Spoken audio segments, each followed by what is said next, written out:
Jason here, whiskey from the viewpoint of an American in Germany tasting rare and exotic whiskeys. Today I have something from Bushmills from the Causeway Collection. Yay, love it. We used to complain about Bushmills only having 40%. Now we have cask strength whiskey from Bushmills in a lot of different cask finishes. And this time we have something the normal, Oloroso and Bourbon, and then it received a finish in Jupille Casks. Jupille Casks you've never heard of? Me neither until I went out and looked. So what do we have here? And normally we talk about something called American oak and European oak.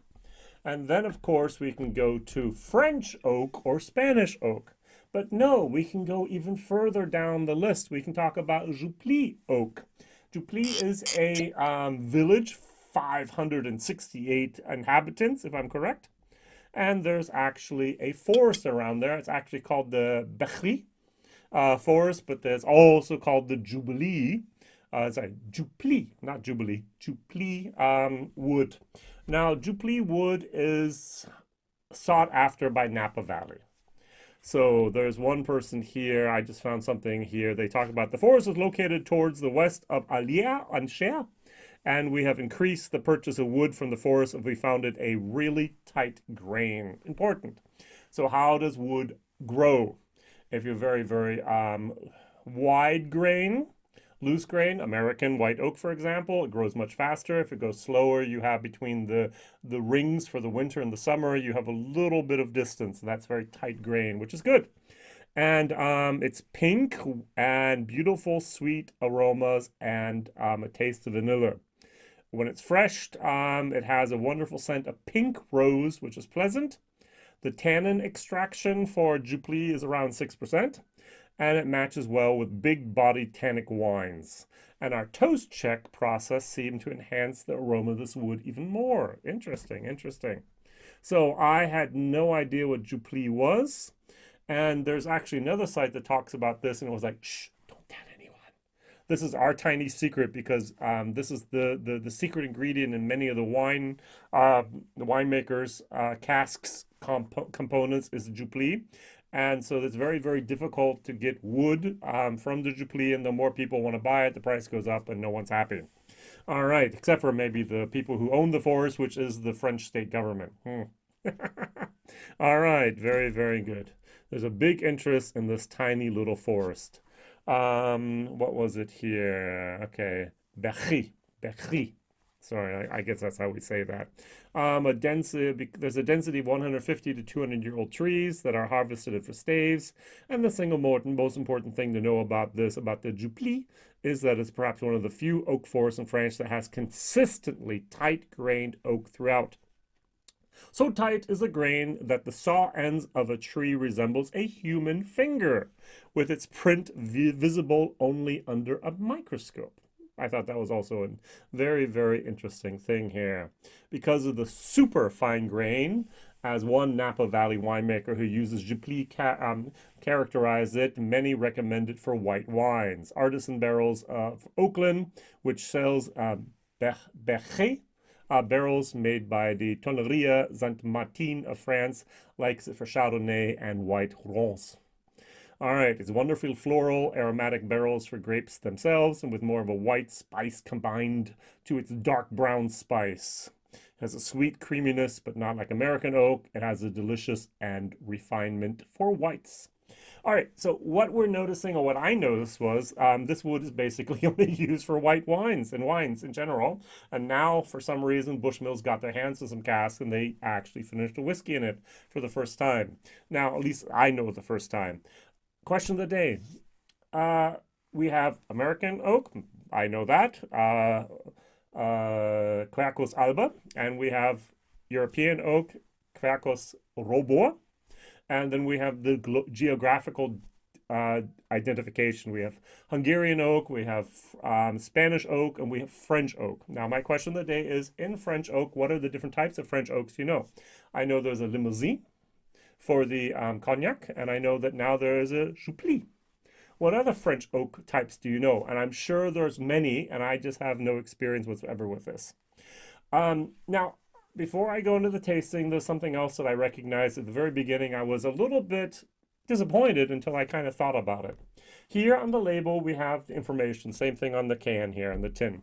And there's a lot of good information there. All right, so we have, for example, the date that this was distilled. This was distilled, for example, on the, it's June 6th, right? Yep, 2008. I know that it was re-racked here on the 3rd of August 2018. So that was taken from the Oloroso and from the Bourbon casks that are normally used at Bushmills and then re-racked into these Jupille French oak casks on the 3rd of August 2018. But then on the label here and here, it just says bottled 2021. I mean, come on, guys, you're giving me the information here, here, and then why are you being so vague there? And I was like, that doesn't make sense. That doesn't make sense until I started to think about what I did when I bottled my first also barrel.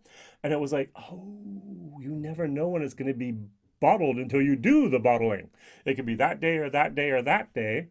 And then what you do, if you bottle it, then you have to let it sit someplace while you wait for the labels to be printed. And today in our supply chain management problem area, we don't want to wait and sit. I mean, we don't have the storage space sometimes for it. And so what they did is they ordered this tin as well as the labels way beforehand, which was smart actually, so they can get these things out there before Christmas and now briefly after Christmas. And so this was bottled on the bottle code. I can't see it, but the information on the Whiskybase 197514 does say that this was bottled on the 4th of November 2011. And it just says bottled 2011. Now I understand it. I'm sorry for being angry for a couple minutes there at Bushmills. It's like, give me all the information, make it transparent and let me know. And it's like, well, I don't know if I really want to wait 6 to 8 weeks to have these, the labels perfectly correct. Just put in the press release, and I think that's fine. Now, 55.1%, yay. And now the question is price. What would you be willing to pay for a basically 13-year-old cask strength Bushmills with a special finish from French oak? What's the price, you'd say? Over here in Germany, it's between 110 and 120 euros. A little steep, yes. Is it over the 10 euros per year mark? No. Is it almost? Yeah. Now, the interesting thing is I'm going to compare it to another Bushmills Causeway Collection, a 10-year-old. This was 73 euros over here in Germany. And this is the Cuvée. The Cuvée was from casks that held sparkling wine. Now, my video about this is already out. And if you watch this, you know that I love the concept and hate the product. Why?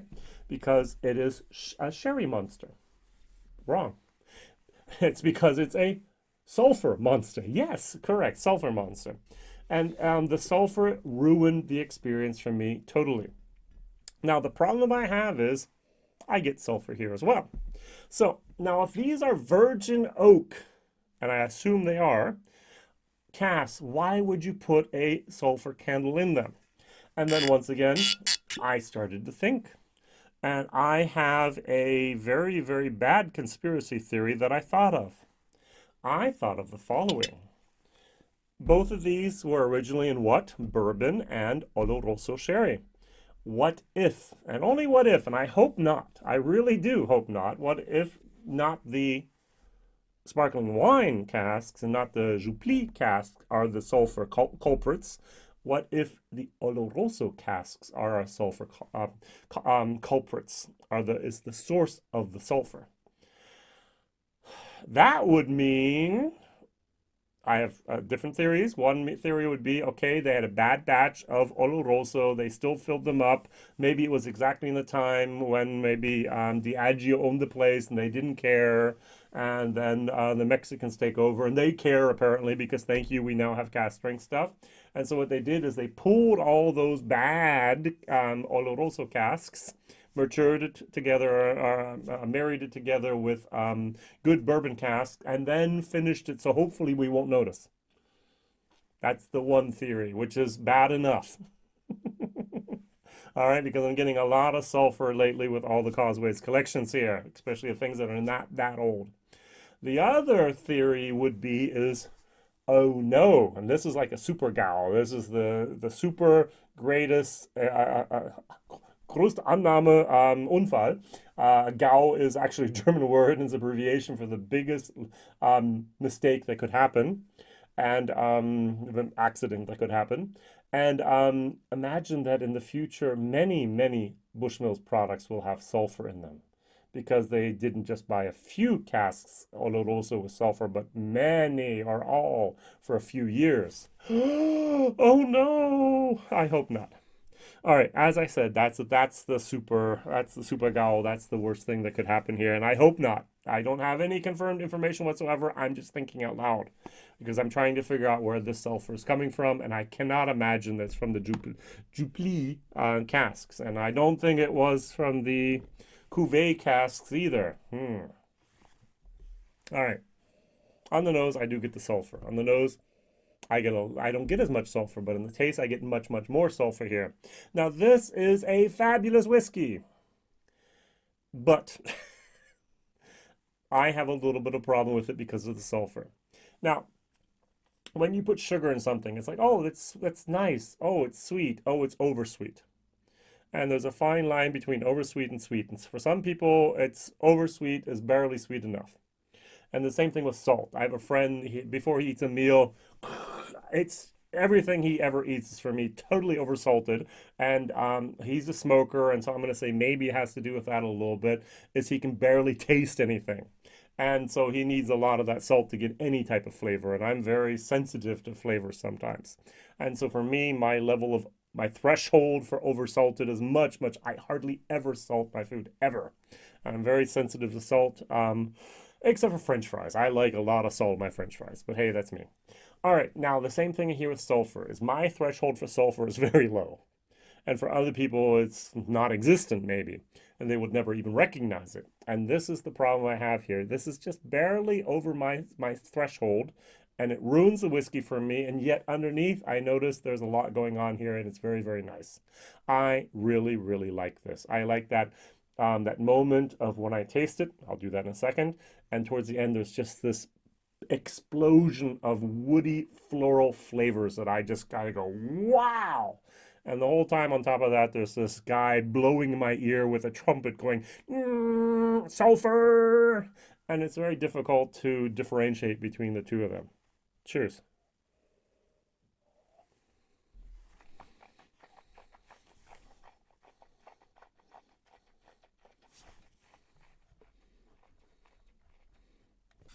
The 55.1% acceptable, nice.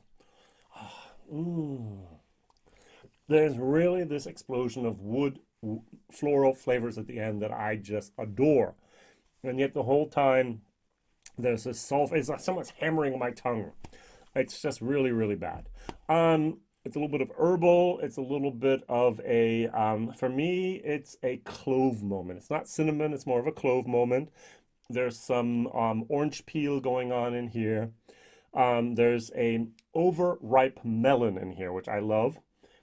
There's tannins. It's spicy without it's a very nice tannin spice. I like this a lot, and I understand if I'm going to have to go find a wine with a Jupille finish in it. Jupille, not Jubilee, Jupille finish. And even that's probably wrongly pronounced. It's a peppery type of nice tannin moment. It's not old oak, it's not tired, it's not basement, it's not dunnage. It's really good tannin moments. And I like this. I'm going to give this whiskey a C+. Now, if I did not have a sulfur allergy, I might actually give this like an A-, B+. This is really good stuff.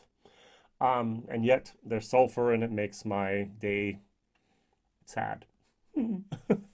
Value for money, I'm going to give it a C-. 10 euros per year is basically my limit. It's a 13-year-old whiskey, basically. So 110, 120 euros. That's what is going on here. On the box, it says that we should get here, distilled in 2008, matured for over 10 years in Oloroso sherry and bourbon, and a further 3 years in French oak cask from the Jupille Forest. This unique single malt whiskey has fresh honey and subtle spice aromas, deep, dark fruit flavors, and a long, warming pear and melon finish. And that's the last word I wanted to mention here. It does have a melon finish. It's an overripe melon there. All right, is this a Germany exclusive? I don't think so. It says here it was bottled for, at least by Whiskybase, it was bottled for a French company. So I don't know. It might actually be enough of these that many people can get them. At the moment, I find them at Whiskybase in France. I find them in the Netherlands, Belgium, and also Germany. So looks like it's European only at the moment. So I hope to have more of these Causeway collections. Thank you, Bushmills, for giving us finally whiskey, not at 40%. And if I could ask one little thing, natural color someplace would be good.